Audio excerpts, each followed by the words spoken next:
Hello and welcome back to the VinMan show. By now, I hope you know who the VinMan is. That's me.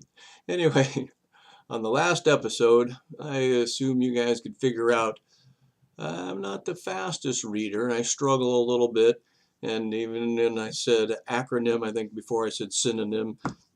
But the problem here is I'm dyslexic.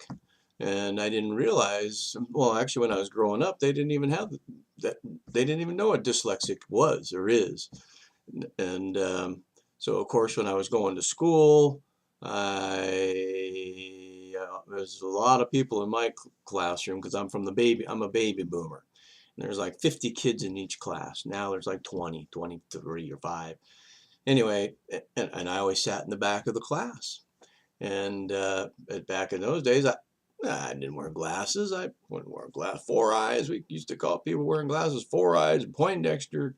So I'd sit in the back. So I really couldn't see the chalkboard, and uh, and so my reading was really poor.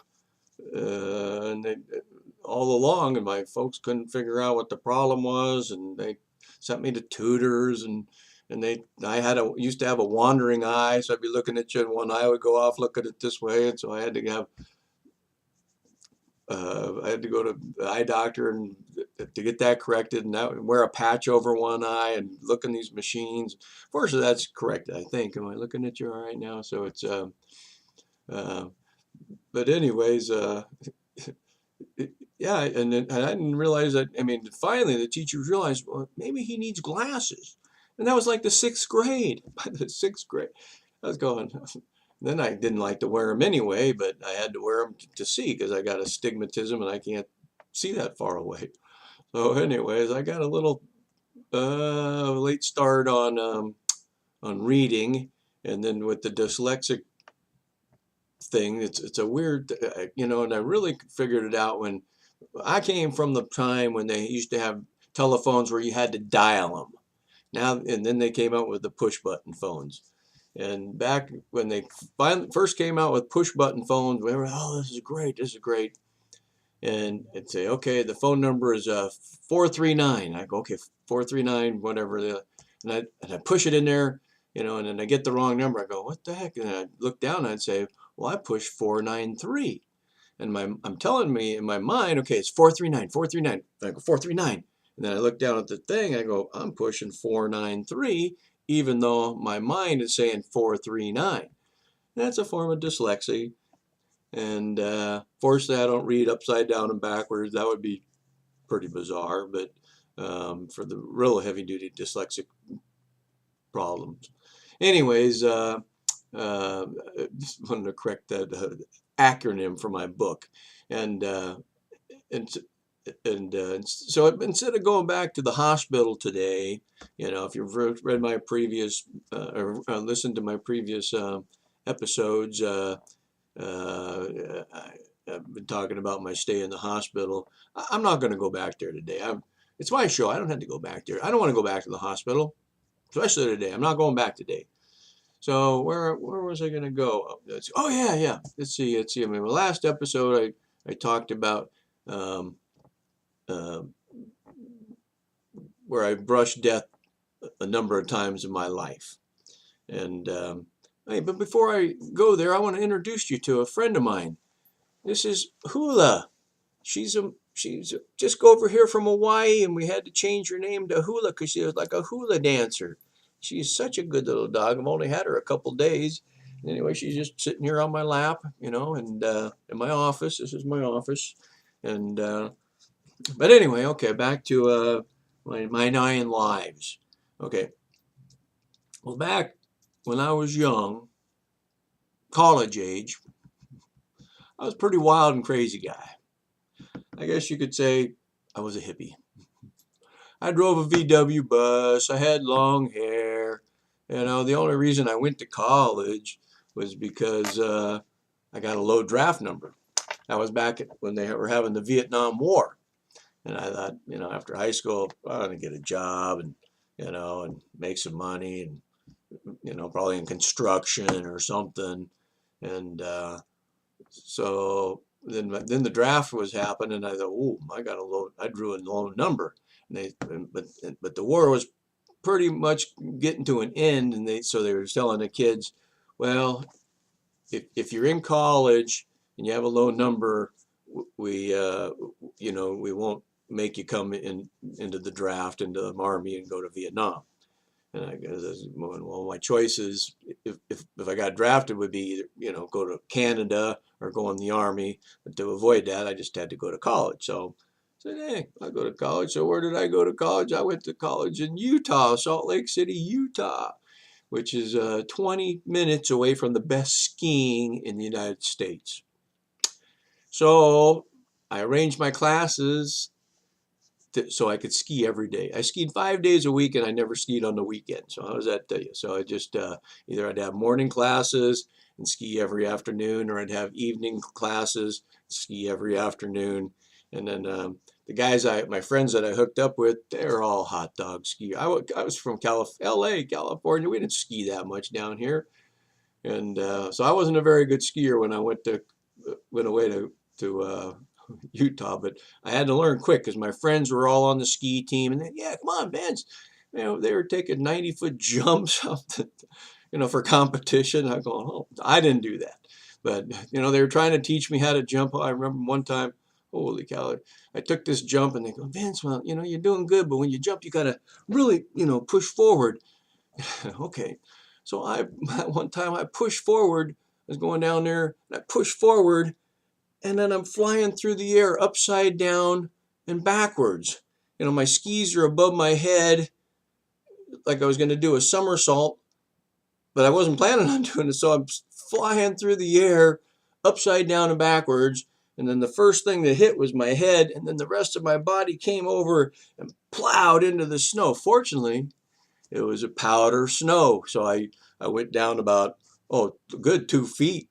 And then my friends, they all saw me, and they, oh my gosh, is he dead? And they skied over there, and it was like looking in a grave, and then I'm laying there face up because I did a complete flip. They, Vince, are you okay? And I go, yeah, you got any wine? So here's a picture of me with one of my friends in my VW bus. Yeah, but it doesn't come through that clear. But anyway, that's me with my wine pack on there.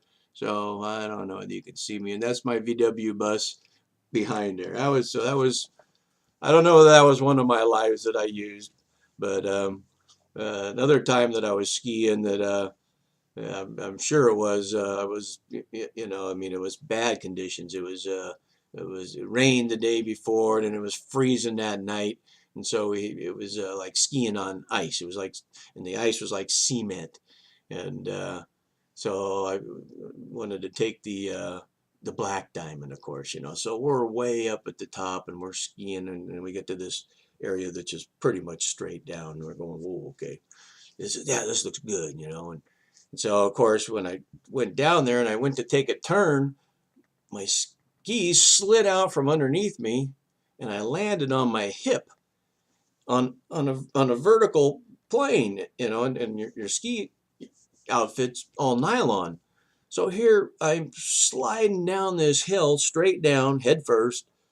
My skis came off, so I'm just sliding down head first. I couldn't stop, I couldn't dig into the ice, and I'm just going fast. I'm going, man, well, I'm going, this isn't so bad. And then I kind of looked back, and I could see that I was heading for the trees. I was going, oh no, and I had no way of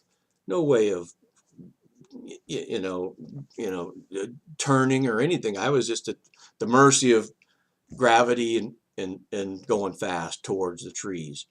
And when I hit the tree, man, I hit it with my shoulder, and it about knocked me out. I was seeing stars, and I was going, oh my. Now, if I would have been a few inches over, I would have hit my vertebrae and probably died or been a quadriplegic from the neck down.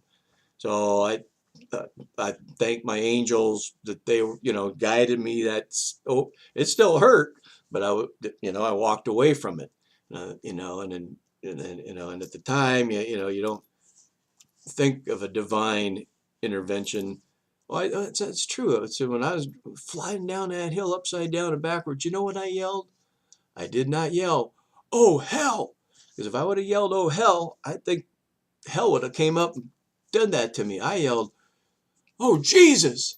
And Jesus said, "Oh, Vince, what are you doing?" And I think he sent his angel to guide me. So, well, we can't avoid hitting a tree, but we can avoid turning you into a quadriplegic because I think we're going to need you down the line in our army. So anyways, that's what I yelled. I yelled, "Oh, Jesus." So if you're in a predicament, don't yell, "Oh, hell," because if you die, that's, I think, where you'll end up. And your last word will be, "Oh, hell, I'm in hell now." So you don't want that. So it just, yeah.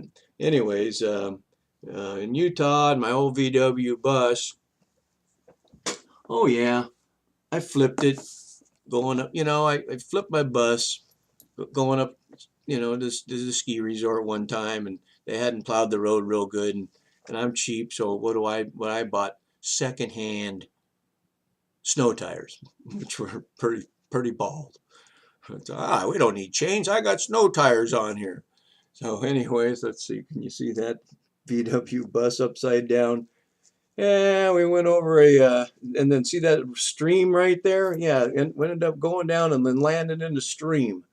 So it was, but the top of it, I had a rack on the top, and see that tree underneath there? I landed on. It was so weird. Like back in those days, we didn't have safety belts. So here I am driving this VW bus with my feet in front of the wheels, and when I was going around this bend, my rear tires went over the side, my rear side, and then it got pulled my front over, and then I tipped over all the way over like this. But it was all in slow motion. So, and it was tipping. My friend and I and the dogs in the back, we didn't have safety belts on. So we just kind of walked up one side, and then all of a sudden we were completely upside down, and we're standing on the roof. It's going plump, plump, plump, plump, plump, plump. And then it hit that tree, which was right above that stream. Now, if the tree would not have been there, it would have gone into the stream, and all that water would have just ruined my bus, but it was right on the tree, maybe about that high above the water. So now when we got out, unfortunately, we stepped in the water, so then our feet were freezing cold. And another picture here. Let's see if you can see this one any better. Okay, that's me standing by my bus, upside down, freaking out, saying, "What the heck am I going to do about this?" So fortunately, somebody came by and they called the auto club, and I couldn't believe it. They pulled out, man, I was down there at least, 30 feet down from the top, and but it was all snowy, I mean, everything was covered with snow. So when I fell over, I just pushed my mirror up against the bus, and it slid down on the side. It didn't break any of my windows. It didn't even break my mirror. It just pushed up. And then when the tow truck came, he just hooked it on, and then pulled it up to the top, and then it came up right. And I said, "Oh my gosh, the windows aren't broken, and there's no snow or water on the inside." And so I went back there and I checked the oil, and the oil had come out. So I had to put some oil in. I drove it home. I couldn't push the mirror back out, and I drove it home. I was going, you know what? There could have been a divine hand on that one, but at the time I didn't think about it because I was a wild and crazy hippie at that time, So we probably been drinking on the way up there and shouldn't have been, and that's kind of what happened there.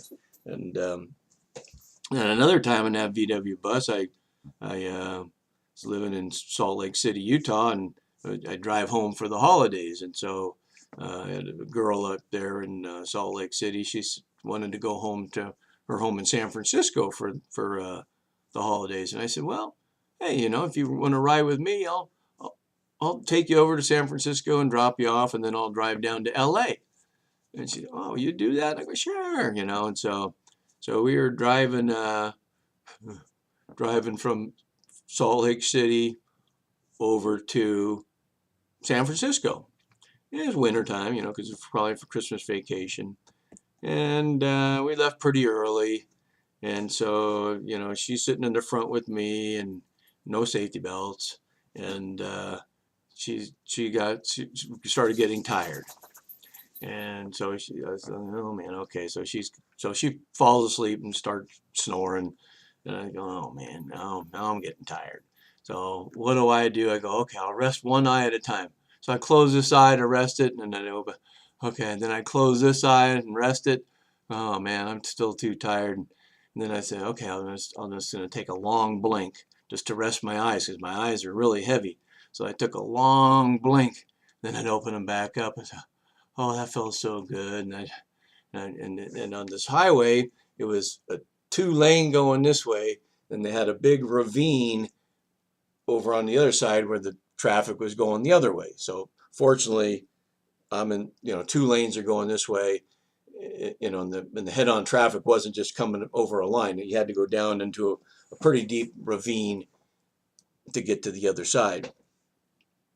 So anyway, I decided I'm going to take another long blink. And so on that long blink, I fell asleep. And I was driving in the slow lane. VW buses don't go that fast anyway. I'm going about 60 miles an hour, people going by me. And then I fall asleep. And I start drifting over. I drift into the fast lane, and I'm sure people are thinking, what the heck is he doing? And, they're probably all screaming on their brakes. But I didn't stop in the fast lane, and I drifted over into the shoulder. And then they had a little curb there. Not a big curb, but a little curb. And then I went up over the curb. And that's what woke us up, because when we went up over the curb, we bounced off our seats, and I think my head hit the roof, and she hit the roof, and we looked at each other, and then I look out the front, and I'm going down into this ravine on the diagonal. Now, if I would have panicked and turned it real quick, the bus would have flipped over and over and over. But I thought, okay, it was a grass ravine, fortunately, so I said, okay, I got to go down here and then gently come back up. So I was going down, and I turned slowly and went back up, and I was flying along, and I didn't even look to see if any cars were coming. I just went flying back up to get back up onto the highway, over that curb. Boom, we bounce again, and then we're back on the highway, and I get over into the slow lane, and then I pull over to the side and stop, and I was shaking so much, and that time I smoked cigarettes, and I could hardly get the thing lit, it was just shaking so bad. And so I think that was another divine intervention, and that you don't think about at the time, but I think the angels were with me. It could have been bad. No safety belts, could have flipped, could have died. And because like at age 21, I lost 3 friends. They died. 3 different friends died, and that was not good. One committed suicide, not good, and the other one over in Arizona, he was riding his bike, his 10-speed down. They like to take their bikes to the top of a mountain and then ride them down real fast. And of course, as he was riding down, his tires hit some loose gravel, and his bike slid out from underneath him. So he was laying on the ground, and as the car came around the corner, ran him over and killed him. And then the third one is a crazy one. Do I have time to tell you about the third one? It's yeah. Maybe I better tell you next time, because there's a few more incidences in there that I came close to death. Remind me to tell you about the third one. It was another. It took place in Vermont, of all places. So just when I was 21. And anyway, I think I've told you enough today.